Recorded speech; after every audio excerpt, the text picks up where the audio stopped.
2 parts, 1 day, 1 video. So I've got a bunch of GKTech parts. I've got a diff brace that I'm installing and a polyurethane transmission mount. These two will make all the power transfer a bit tighter, and so nothing is kind of twisting and giving and stuff like that. The only other thing that will go with this is engine mount as well. So you can do engine mounts and your subframe collars just to make everything else tight. So the power transfer from the engine to the wheels will be much more efficient and much more direct. This is a good, would say, performance mod, I guess. So I got this diff brace here. I have already got the white line diff bushing thing in. That helps a lot, and with this will help so much because there's only one stud in the diff that mounts to the subframe. One stud is kind of inefficient. No cutting required. It's just unbolting 2 bolts of the diff cover and then bolting this in. There's already a hole in the subframe that you use for this top hole here, and also we're going to the gearbox and installing a polyurethane transmission mount, which will make gear changes feel a lot better. Back under the car, I haven't been under the car in a while, so we're doing 2 in 1. Big shout out to GKTech for these parts because they're actually really good quality. If you guys haven't heard of GKTech or know about them or have any parts from GKTech, highly recommend them. They're easy for me because they're Australian. Gonna be a bit tighter under there, but we'll try and get some nice shots for you. It's gonna take off 2 lower bolts off the diff cover and replace them with these. These go in there and this goes in here. We've got this little thing here. The black washer and the black bolt go into where the lower spring bucket cup thingy is. There's a gap in there. I'll try to show you guys where that is. That's what it's gonna look like. I can't wait to get these on and go for a drive and just rip the hell out of this because this is gonna feel so good. So I've got the Nismo fin diff cover here. So there's one here that we're gonna take off, and there's another one right on top of it where the filler cap is. Yeah, it's gonna take off those 2 bolts. Everything here is a 14 mil. You're gonna need a 14 mil. As you guys saw, I just took this bolt underneath here, and the bolt that needs to be taken off is this one up here. This hole right there is what we are going to use. We're going to go in here and get a spanner in here to feed the bolt up into that hole up there. These are the stock bolts. This is the new bolts that are going in. So it's gonna sit like that.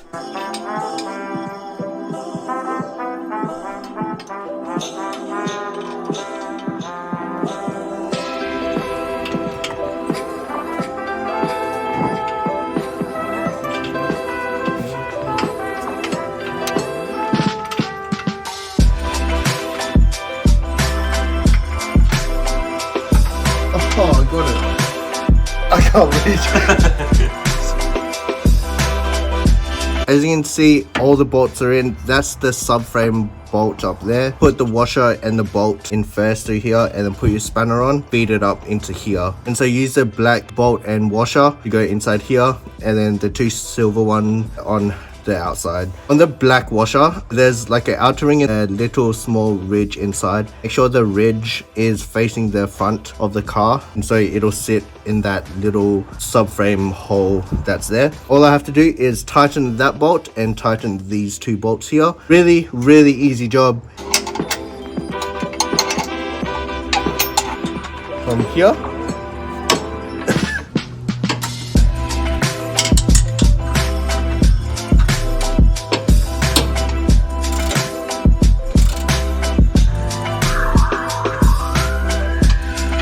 we are done. I lied, kinda, not really. To take the OEM bolt is a 14 mil. The GKTech long bolt, pretty sure there was 16 mil. The nylon lock nut, the silver one that goes to the subframe, that's a 17 mil. But the black one that goes through the subframe is a 14 mil as well. Pretty much 14, 16, and 17 mil is all you need. Pretty simple job. It's in. It's literally in. That took what? How long was that? Like? Probably like half an hour? Yeah, I would say about half an hour. Yeah, minus all the recording and everything like that, probably like half an hour, 20 minutes. I think so. Yeah.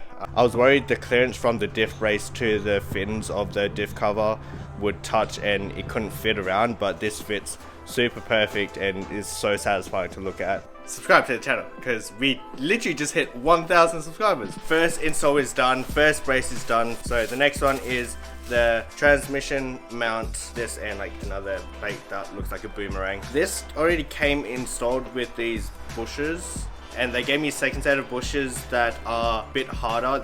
These ones are pretty soft. I don't know how to take off little thing out so I can replace the bushing, because the black ones are probably the one that I would like to have. I don't know, do I just hammer these out? Either way, there'll be an upgrade from the stock ones. Pretty sure my stock ones are really just like, I don't know, flimsy, and they just like move around. These smell really good as well. So yeah, if you guys get these, smell them first and then put them in. Damn, that sounds hella crazy. They also come with like a full assembly steps instruction manual and stuff like that, which is really handy. First thing is I'll probably put everything where it needs to be. Yeah, as you can see, red, soft, black, hard. Is it 10 SMH or SHA difference, which is like the, I guess, the grade of how hard it is, or like how much stiffness. It's kind of like concrete, how it has the different grades of like stiffness and like how robust they are. I think that's the same concept as this. So we need to put this in line with that and then bolt straight through, nut, washer, washer, nut. Are these two the same?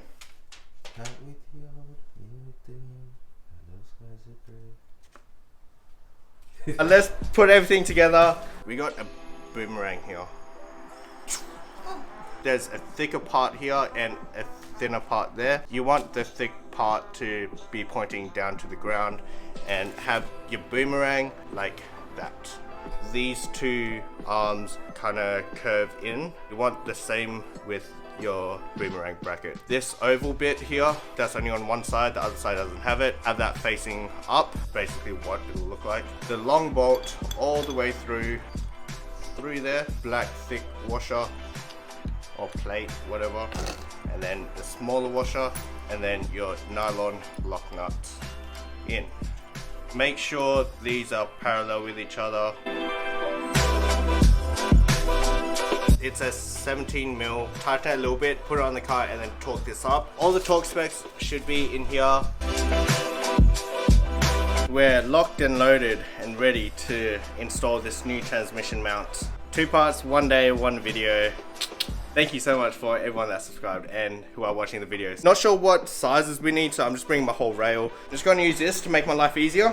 I should have jacked the car up a little bit higher, but that's okay. This here is the brace. The jack there is supporting the transmission. What you want to take off is these bolts here. So there's 2 on either side. 1 here, 1 on this side, the others on this side here. There's these studs in here with a nut that hold the actual mount in.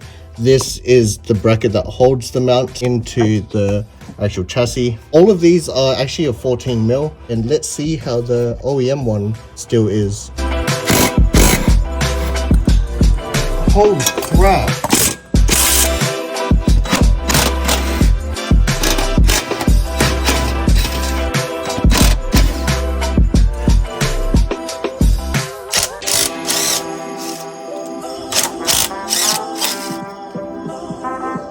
So this is the old OEM one, pretty big and it's pretty thick. Like the base is thicker than the GKTech one, but the arms on the actual mount is a bit thinner. But the biggest difference with these are this OEM one here, look how much flex it has. You can easily, just with my thumbs. That's so much flex. That's crazy. The OEM one is just like a full rubber one. That's a metal casing there. So a lot of flex. It's like I'm playing game here. Play like claw. Yeah. Play claw like this. Yeah, anyways, for OEM purposes, it's good because it's rubber and it absorbs a lot of the vibrations. This, however, with my thumbs, literally no movement. Even when I push it down like this, literally no movement at all. Bit stiffer than, well, a lot stiffer than the OEM rubber ones. A bit more vibration in the cab with this one.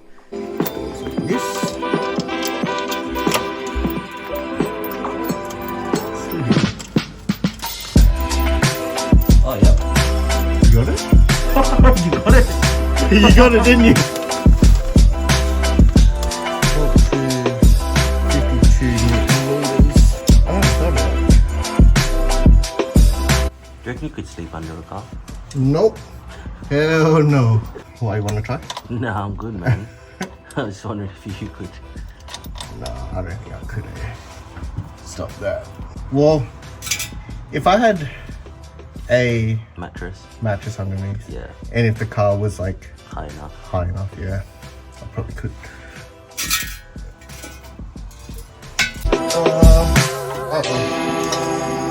I need these bolts on my feet.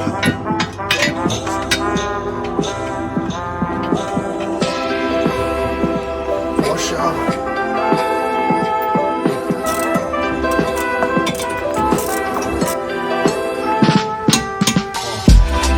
Oh my gosh.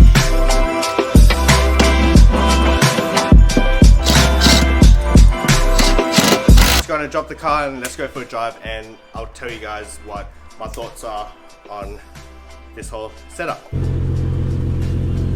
Even on first startup, I could already feel the extra vibration, so this will be interesting. Let's see how harsh this is. Let's hope I tighten everything and nothing. Ash! A bit of extra weight, man. Making my car scrape on my own curb.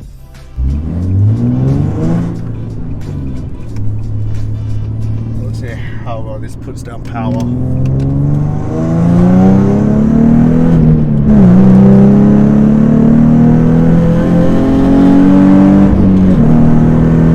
Not bad. That was only to freaking the speed limit as well. Let's do another pull.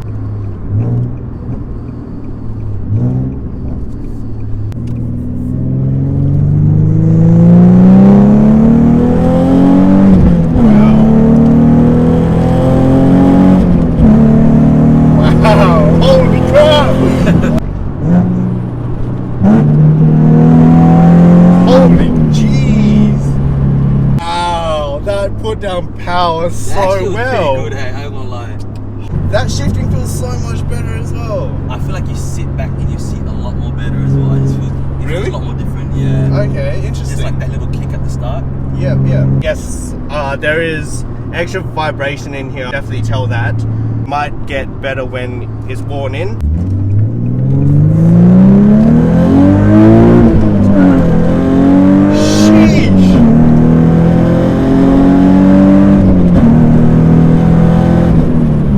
The diff brace also eliminates the wheel hop. In the 370Z, first to second gear is so torquey, you just lose all traction. First to second gear was a pretty hard shift and power went down so well. Wow, I'm so happy, man. I'm so happy.